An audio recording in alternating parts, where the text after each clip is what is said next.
ചില ആൾക്കാർക്ക് ചെറിയ തോന്നലുണ്ടാവാം, ഇതിനാ ഇപ്പൊ പെരീന്ന് വരുന്ന കിട്ടൂലേ, ഉമ്മാന്റെ കബറിങ്ങ തന്നെ പോണോ, പാപ്പാന്റെ കബറിങ്ങ തന്നെ പോണോ, പെരീന്ന് തോരുന്നാലും കിട്ടൂലേ, അള്ളാഹ് എല്ലാറ്റിനും കഴിവുള്ള ആളല്ലേ. ആണ്. പക്ഷെ പുണ്യ നബി എന്താ ചെയ്തത്? ജന്നത്തുൽ ബഖീഇലേക്ക് നബി തങ്ങൾ പോകും സല്ലല്ലാഹു അലൈഹി വസല്ലം. ജന്നത്തുൽ ബഖീ എന്നൊരു ചെറിയ കുന്നാണ്. അവിടെ പോയിട്ട് അവിടെ മറവ് ചെയ്യപ്പെട്ട് കിടക്കുന്ന സ്വഹാബിമാർക്ക് വേണ്ടി പുണ്യ നബി ദുആ ചെയ്യും.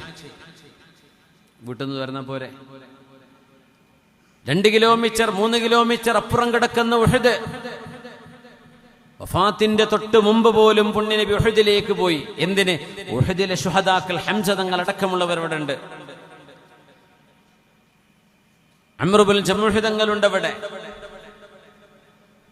അബ്ദുല്ലാഹി ഇബ്നു അംർ ഇബ്നുൽ ഹറാം തങ്ങളുണ്ട് അവിടെ, മുസ്അബ് ഇബ്നു ഉമൈർ തങ്ങളുണ്ട്. അവർക്കൊക്കെ ദുആ ചെയ്യാൻ വേണ്ടി ഉഹദിലേക്ക് നബി തങ്ങൾ 3-4 കിലോമീറ്റർ യാത്ര ചെയ്തു പോകും. ഉഹദിലേക്ക് പെരീന്ന് വരുന്ന പോരെ.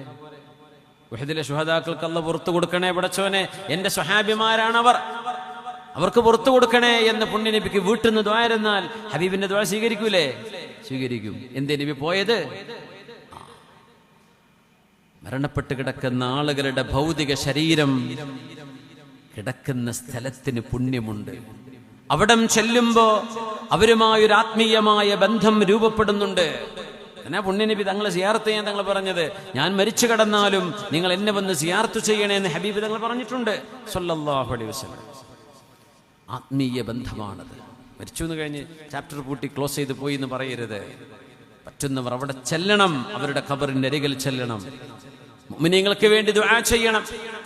മഹത്തുക്കളുടെ സജ്ജനങ്ങളുടെ ഹദറത്തിൽ നിന്ന് ദുആ ചെയ്യുമ്പോൾ അല്ലാഹു അത് ഇഷ്ടപ്പെടും, ദുആക്ക് ഉത്തരണ്ടാവും.